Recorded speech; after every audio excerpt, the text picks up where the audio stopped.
భారత్ అనే పేరు ఎక్కడి నుంచి వచ్చింది అనే చర్చ ఈ మధ్య చాలా జరుగుతోంది. భరతుడి పేరు మీద వచ్చిందని చాలామంది అంటుంటారు. కానీ కాదు. భరతుడి కంటే కొన్ని లక్షల సంవత్సరాల ముందే భరతఖండానికి చాలా చరిత్ర ఉంది. చాలామందికి తెలియని చరిత్ర అది. అందుకే మన దేశానికి భరత అనే పేరు ఎలా వచ్చిందో సమగ్రంగా చెప్పే స్టోరీ ఇది. బ్రిటిష్ వారు మన చరిత్రను ఎంత నాశనం చేయాలో అంత చేశారు.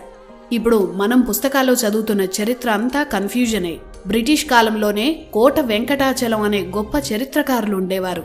భారత చరిత్ర మీద ఎన్నో అద్భుత పుస్తకాలు రచించారు. ఆ పుస్తకాలను ఆనాడు బ్రిటిష్ ప్రభుత్వం స్వాతంత్ర్యం వచ్చాక మన ప్రభుత్వాలు కూడా కనపడకుండా చేశాయి.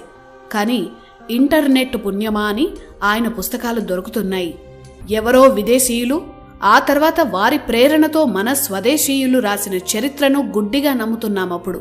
కోట వెంకటాచలం లాంటి గొప్ప పరిశోధకుడు రాసిన చరిత్రను ఎందుకు నమ్మకూడదు? భారత అనే పేరు ఎలా వచ్చింది? ఇది తెలియాలంటే ఈ సృష్టి ఆవిర్భావం, అలాగే భూమిపై జీవం ఏర్పడిన సమయం గురించి తెలియాలి. ఈ విశ్వం తర్వాత బ్రహ్మాండం, ఆ బ్రహ్మాండం బద్దలై ఇప్పుడు మనం చూస్తున్న అంతరిక్షం ఏర్పడ్డాయని హబుల్ టెలిస్కోపులు చెప్పడానికి 1000 ఏళ్ల ముందే ప్రతి పురాణము చెప్పింది. పురాతన చరిత్రను చెప్పే గ్రంథాలే పురాణాలు. పురాణం అంటే అర్థం అదే. జీవానికి అనుకూలమైన గ్రహం భూమి మాత్రమే అని బ్రహ్మాండ పురాణంలో ఉంటుంది. అలా భూమిపై జీవం మొదలైంది. సోలార్ సిస్టంలో మన భూమి ఒక భాగమని అందరికీ తెలుసు. ఆ సూర్యుడి శక్తి నుంచే జీవం పుట్టింది. సూర్యుడి వెలుగే జీవం. మన పురాణాలు వేదాల ప్రకారం మనిషిగానే జన్మించాడు. కోతి నుంచో చింపాంజీ నుంచో పరిణామం చెందినట్లు ఎక్కడా కనిపించదు.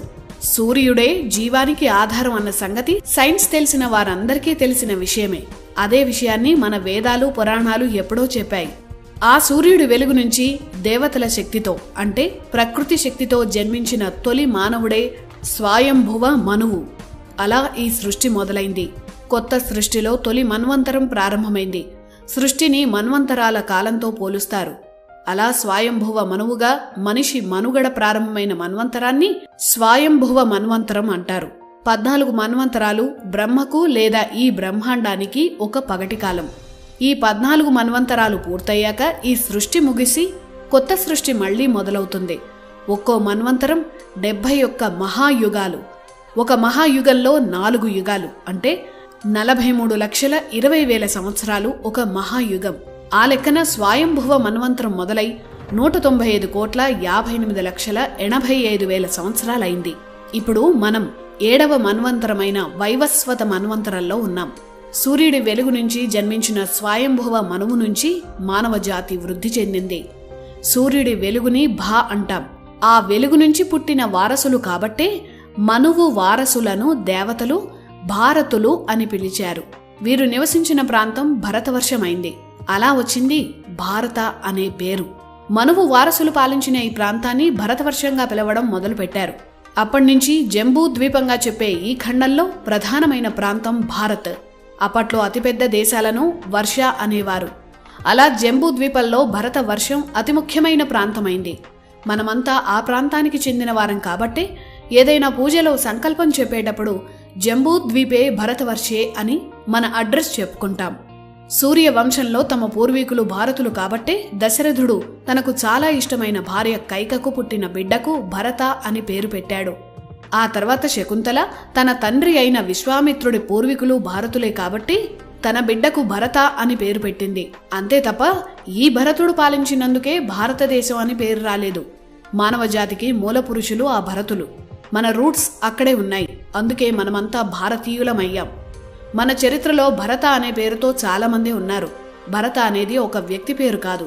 భరత అనేది ఈ నేల మీద పుట్టిన మానవ జాతి పేరు. ఇది భరత అనే పదం వెనుక ఉన్న అసలైన కథ. ప్రతి మన్వంతరం ముగియగానే ప్రళయం రావడం, మళ్లీ కొత్త జీవం పుట్టడం జరుగుతుంటాయి. ఇప్పుడు మనం ఉంటున్న మన్వంతరం వైవస్వత మన్వంతరం. ఇది 7వ మన్వంతరం. అందుకే పూజల్లో వైవస్వత మన్వంతరే కలియుగే ప్రథమ పాదే అని సంకల్పం చదువుతాం. ఈ వైవస్వత మన్వంతరాన్ని ప్రారంభించిన మనువు వైవస్వత మనువు. వివస్వత అంటే సూర్యుడు. సూర్యుడి అంశతో వైవస్వత మనువు పుట్టాడని మత్స్య పురాణం చెప్తోంది. అంటే ఈ మనువు కూడా సూర్యుడి కుమారుడే. అందువల్ల ఇతని వంశం కూడా భారత వంశమే. ఈ వైవస్వత మనువు కుమారుడే ఇక్ష్వాకు. ఇక్కడితో సూర్యవంశం ప్రారంభమైంది. ఈ ఇక్ష్వాకు వంశంలో జన్మించిన మహానుభావుడే శ్రీరాముడు. ఈ వైవస్వత మన్వంతరం ప్రారంభమై ఇప్పటికి 12,05,33,000 సంవత్సరాలు గడిచాయి. అంటే ఇప్పుడు మనం ఉంటున్న కాలంలో తొలి మానవుడు జన్మించిన కాలం అన్నమాట.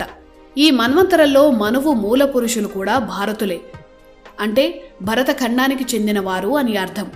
శ్రీరాముడి దగ్గర నుంచి శ్రీకృష్ణుడి వరకు అందరూ తమ సంకల్పంలో ఈ భారత అనే పదాన్ని ఉపయోగించారు.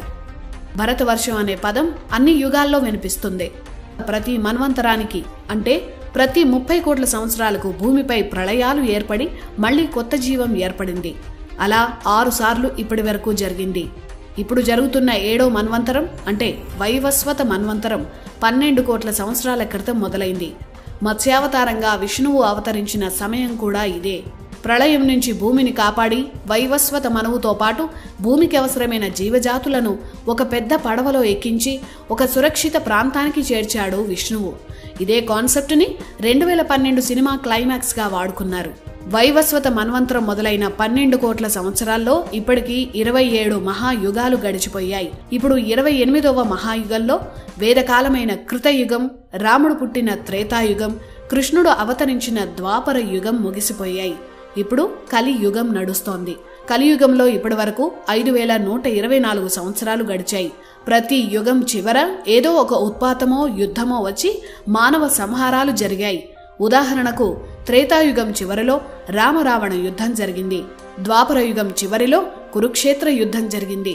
అప్పటి చీనా, గ్రీసు, రోము, ఈజిప్టు, అరేబియా ప్రాంతాల ప్రజలు ఆ యుద్ధంలో పాల్గొన్నట్లు మహాభారతంలో వ్యాసుడు రాశారు.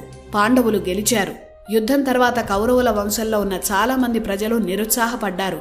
వారికి భరతఖండంలో ఉండడం ఇష్టం లేక యుద్ధంలో పాల్గొన్న చీనా, గ్రీస్, రోము, ఈజిప్ట్ లాంటి దేశాల ప్రజలతో చాలా మంది భారతీయులు వలస వెళ్లిపోయారు. వారిలో కొందరు ఆ దేశాల్లో చాలా ప్రాంతాలను ఆక్రమించి రాజ్యాలు స్థాపించారని చరిత్ర చెప్తోంది. అక్కడ మన సంప్రదాయాలు, మన సంస్కృతి విస్తరించారు. అందుకే ఆ దేశాల్లో ఇప్పటికీ భారత వంశీయుల ఆనవాళ్లు కనిపిస్తాయి. మన దేవుళ్లనే వేరే వేరే పేర్లతో ఇప్పటికీ ఆరాధిస్తున్నారు. ఆ ప్రాంతాల్లో కృష్ణతత్వం వ్యాపించింది. యూరప్లో కొన్నేళ్ల క్రితం వరకు రాధాకృష్ణులనే పూజించారు. వారిని పేగన్స్, స్లావిక్ కల్చర్ అంటారు. వీరందరికీ మూలం భారత వంశమే. కురుక్షేత్ర యుద్ధం తర్వాత ధర్మరాజు, ఆ తర్వాత పరీక్షిత్తు పరిపాలించారు. పరీక్షిత్తు పాముకాటు వల్ల మరణించాడని అతని కుమారుడు జనమేజయుడు సర్పజాతిని సంహరించే సర్పయాగం చేయించాడు.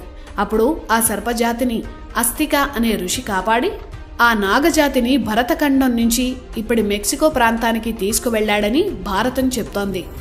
అలా ఆనాడు నాగజాతితో పాటు రాక్షస జాతికి చెందిన మయుడి వారసులు కూడా అస్తికుడితో మెక్సికో ప్రాంతానికి వెళ్లిపోయారు. ఆ మయుడి వారసులే మయన్స్ అయ్యారని, నాగజాతిని అస్తికుడు రక్షించాడు కాబట్టి వారు అడ్జెక్ట్స్ అయ్యారని చరిత్ర చెప్తోంది. ఇప్పటికీ మెక్సికోలో కనిపించే ఆనవాళ్లు, అక్కడి పెద్ద పెద్ద ఆలయాలు మన భారతదేశ సంస్కృతిని స్పష్టంగా చెప్తాయి. అంతెందుకు, మహాభారతం అనే పేరు వెనుక అసలు కథ ఇదే. మానవ మనుగడ, నాగరికత, చరిత్రను చెప్పే విధంగానే వ్యాసుడు తన ఇతిహాసానికి భారతం అని పేరు పెట్టాడు.